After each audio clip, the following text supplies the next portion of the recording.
Hey you all, welcome back to Inner Speaks and thank you so much for clicking on this video. Today we're going to be talking about all this back and forth drama that has been happening with Megan Thee Stallion, Tory Lanez, and DJ Akademiks. It's a lot, it's messy, so be sure to comment down below where you stand with all of this and let's go ahead and jump right into it. So just giving you all a quick reminder and some background. Back in August of 2020, Megan Thee Stallion claimed that she had gotten injured in her foot by Tory Lanez. Now I'm saying injured, but y'all know what it is. So all this happened after a pool party at Kylie Jenner's house in July of the same year. And we don't know everybody that was at the party, but the main people that were there were Tory Lanez, Megan, and her best friend at the time, Kelsey. So the party's over, everybody gets in the car to leave, including Tory's security. Now it's while in this vehicle that an argument apparently happened between Megan and Kelsey, the details of which have never really been confirmed, but everyone was speculating it was because they were both sleeping with Tory and neither one of them knew it. So they're arguing. Meg, she says she's over it and she jumps out of the car. She's tired of arguing. Now, while she's getting out of the car, that's when one of the three people that are still in the car aim outside of the door and injure her in her foot. And Megan pretty much says this is all what happened on live a little while later.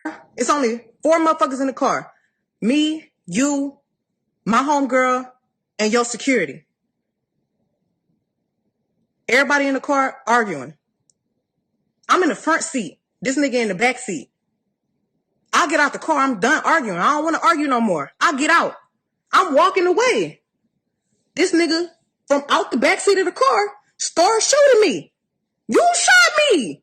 Okay, so after all of this happened, Megan and Tory, they distanced themselves from each other. Megan eventually unfollows and stopped being cool with Kelsey. So Kelsey started alluding to the fact that how Megan said it went down may not actually be true. But she didn't really get too specific. She really just started liking posts from blogs and liking certain comments, but she didn't really say anything to provide any more detail than what was already out. So from here, it just gets more and more messy and shade just starts being thrown everywhere. And then things escalate even further when Meg's former friend and collaborator, the baby, was caught retweeting jokes at Megan's expense that were basically downplaying what happened to her. And he actually ended up getting into a whole exchange with Meg's boyfriend, Party. Then to add to it, the baby brought out Tory Lanez during his Rolling Loud performance, despite Meg being in the building and her having a restraining order against Tory. So it's been a lot, and I haven't even covered every little thing, but eventually things had sort of settled down. And you do have to give Meg credit because for the most part, you know, she just posts her music and minds her business. And this isn't to say I'm taking Megan's side or that she's perfect and doesn't do anything wrong, but I can definitely see this taking a toll on her mental health and taking a toll on all of the parties involved, honestly, because Kelsey and Tory, they've gotten backlash as well. So what recently happened? Well, Megan and Tory had another pretrial court date scheduled for February 23rd of this year. And while they are waiting for the hearing to begin, DJ Akademiks, yes, that DJ Akademiks, made this tweet on his page. Breaking: it was revealed in court a few moments ago that Tory Lanez's DNA was not found on the weapon in the Meg Thee Stallion case. Now, of course, this gets people riled up. The blogs start reposting and the fans get to going crazy, and it's not long before Megan responds saying this: court ain't even started yet, so why are y'all lying? I know some of y'all blogs on payroll, but please don't get sued trying to create a hate campaign. Be a real journalist and post facts. And to my haters, keep making yourself look stupid. I don't care. Y'all got breaking news 15 minutes before court started and nobody has even been called in yet? Y'all trying to win a social media campaign. This is my real life. Y'all trying to get retweets, spreading false narratives at DJ Akademiks. Why are you lying? What did you gain? Then she went on to say this: what's even more effed up is all this stuff is public record and nobody even cares to read. Only thing that happened in court today was it got pushed to April 5th, but y'all will get a lot trending. Imagine how I feel reliving this stuff every day publicly. It hurts and I'm tired. So Megan letting y'all know she has time today. Well, shortly after she posted that, Tory comes into the picture and says this: you can't buy and tweet your way out of this one, not today. So that's when Megan comes through and she posts these text messages of Tory Lanez presumably apologizing, and she has the caption, "Lie your way out of this. If you ain't doing nothing, what you apologizing for? The lawyers got your phone records and mine. All of your texts, they got you recorded on the jail phone talking to Kelsey, apologizing, begging us not to talk." So then Akademiks comes back with this. By the way, Megan can get the same document that they referenced in court today. Hopefully she's entitled to see what the DA will be using against Tory, being that she's the victim. It's part of discovery. Ask the DA what the completed DNA test said, then come back and apologize to Big AK. He also went on to post an update talking about Tory Lanez trial adjourned till April, with Tory's lawyer telling the court they have completed DNA results from the prosecution, which is very pleasing to his client. And then Tory's girlfriend, who no one was thinking about, no one wanted the opinion of, and who has literally nothing to do with this situation, says this: "Facts are facts, but when you're in too deep, the act must go on. No evidence, just power, saving face, and a false narrative. To see something with my eyes is different to just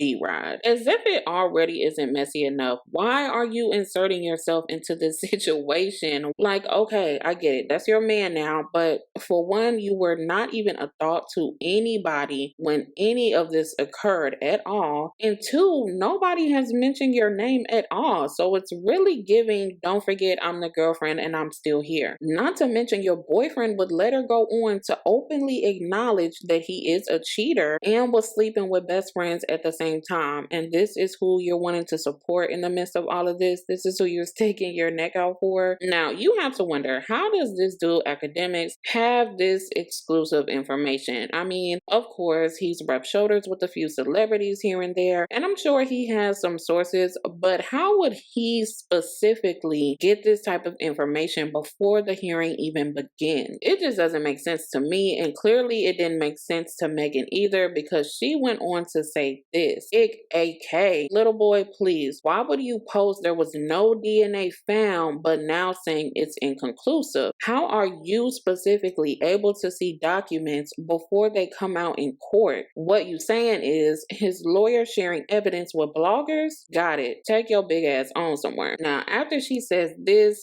Tory finally tweets and confirms what everybody has been speculating about since this entire situation first happened. He says, "Good D had me effing two best friends and I got caught. That's what I apologized for. It's sick how you spun it though." Now, Megan, she's like, don't even start. And she posts on her story, "Effing two best friends, dude, you blanked me. You know that's what you were apologizing for. You keep putting out a narrative that me and my friend fell out about you, and that's not true. Why are you skipping over this incident? Just admit you did it, because she definitely didn't do it and I didn't do it to myself." Then after all of this, Megan's boyfriend Party enters the chat and he says, "At Tory Lanez, put the phone down, let's link. You and me ain't nothing to even talk about." Now Tory sees this and he says, "Party, we've had this encounter. You did nothing. Put your phone down, big fella." Now, mind you, while they're going back and forth, a senior reporter from the New York Times comes out and says this: "Fake news alert. Any reports of Tory Lanez DNA not being found on the weapon in the Meg Thee Stallion case are false. Today's pretrial hearing was just postponed to April 5th, and that fake news tweet was sent out before the hearing even started." And also, we have a senior reporter from the Rolling Stone saying this as well. "I have the transcript from court reporter. This is what Tory Lanez attorney said. We are in the process of actually retaining an expert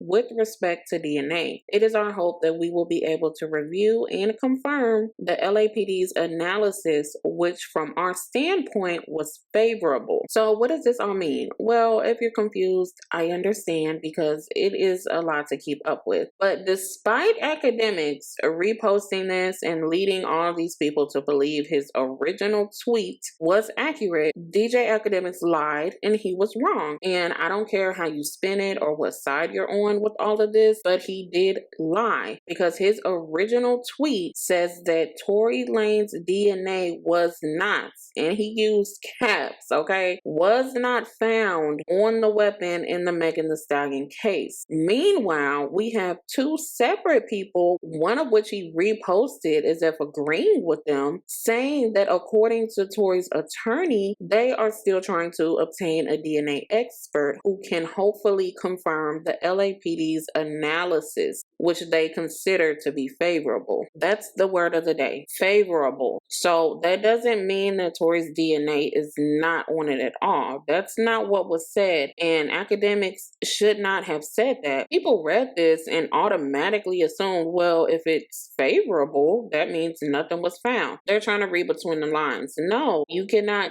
do that, because they're not going to have these documents in court and expect people to read between the lines. They're going to expect people to take it for what it is. There are different types of DNA, including one called touch DNA, which is basically just DNA left by someone who happened to touch or brush up against something. It's one of the most common types of DNA. You, me, everybody does it literally all the time. And despite it being the most common, it can be really tricky to pinpoint who exactly the DNA source is, because it's so easily mixed. For example, if you touch a doorknob and they decide to try to pull DNA from it, it may be so mixed with, your mailman's DNA, your kid's DNA, your husband, anybody who had just happened to touch that doorknob or brush up against that doorknob. It could be plenty of sources on there. So that's going to make it difficult to pinpoint one exact source. Therefore, the DNA test usually comes back inconclusive, which is exactly what Akademiks later went on to tweet. He says, Tory Lanez trial adjourned till April, with Tory's lawyer telling the court they have completed DNA results from the prosecution, which is very pleasing to his client. I saw this document myself. It literally says it was inconclusive in finding Tory's DNA on the Weapon or magazine. So no, that's not what he said earlier. And he actually went back and deleted the first tweet that he put out because he knew that that was wrong. There's a very strong difference between no DNA of Tory being found on it, or DNA being found on it, but they just can't link it to Tory because it's mixed or it's a degraded sample or whatever other reason there could be. And listen, I'm not saying that Tory's DNA was found on there. Maybe it wasn't. We don't actually have the analysis report, but there's a difference between what he first tweeted and what he later came back and said. Now, Akademiks, he continued to go on live just talking crazy, and he posted all these tweets just really digging into Megan, and he was saying a lot. He clearly was very upset. So yes, this is all crazy, and it was a lot of other people voicing their opinions about this situation. Tory's sister tweeted something, Tasha K, the blogger, she said something, and she actually ended up getting into a whole situation, if you want to call it, with Akademiks. And when you really sit back and think about it, all of this took place when literally the trial date just got postponed.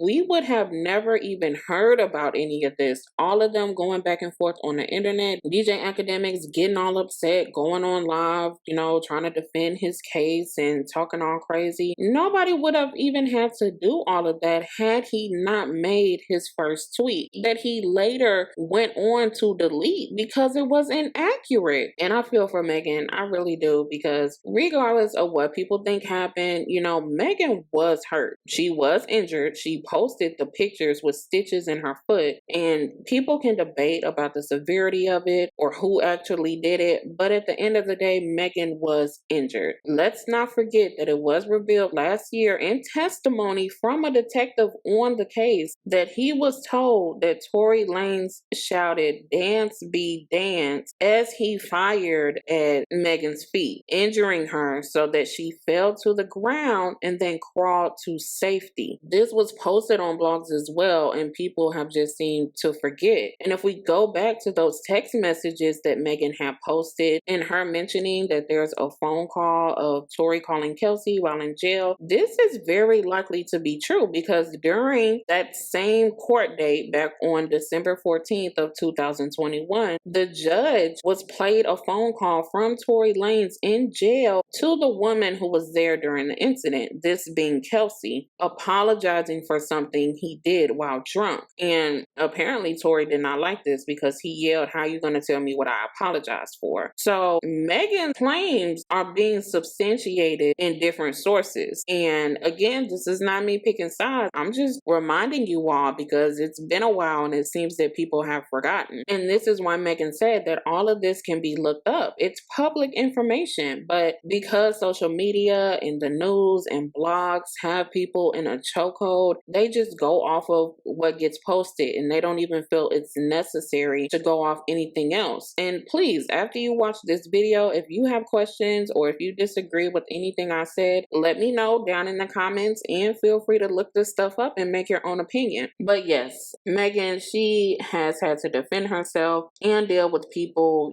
just picking at her, harassing her day in and day out. And people just want to know the truth. I get that. And especially when it's public, like these are public figures and it's been so long and there has been no definite answer of what actually happened, people are going to speculate. But I think people who have a platform like DJ Akademiks should be cautious on how they use it. I'm not saying you can't report on what you want to report on, but if you do have sources that are giving you information, please make sure the information is accurate. Please make sure you vet your sources. And I like me some Tasha K, but we've seen what just happened with her losing that case against Cardi B and now owing her $4 million because she made some allegations that turned out to not be true. And as for Tory, we don't know what happened.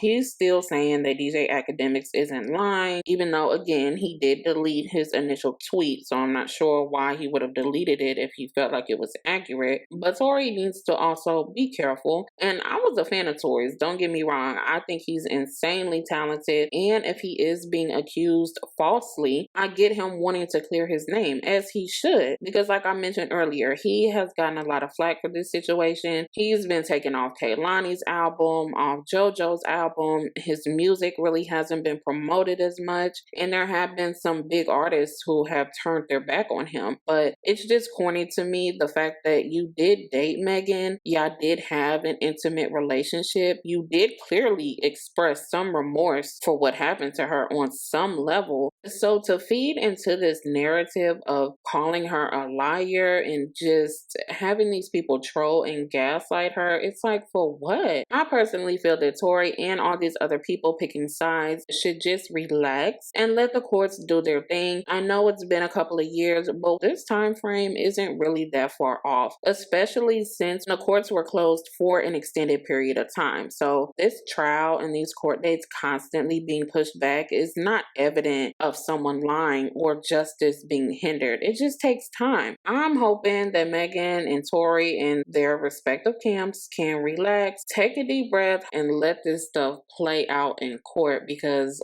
we are tired. You all, thank you so much for watching this video. I know this was kind of lengthy, but let me know down in the comments how you feel about all of this, and do you think this will all be resolved in their next court date in April, or at this point are you just fed up and you don't really care? Please be sure to like and share this video. Let me know also if there's anything else you want me to talk about, and I will see you in the next one. Bye.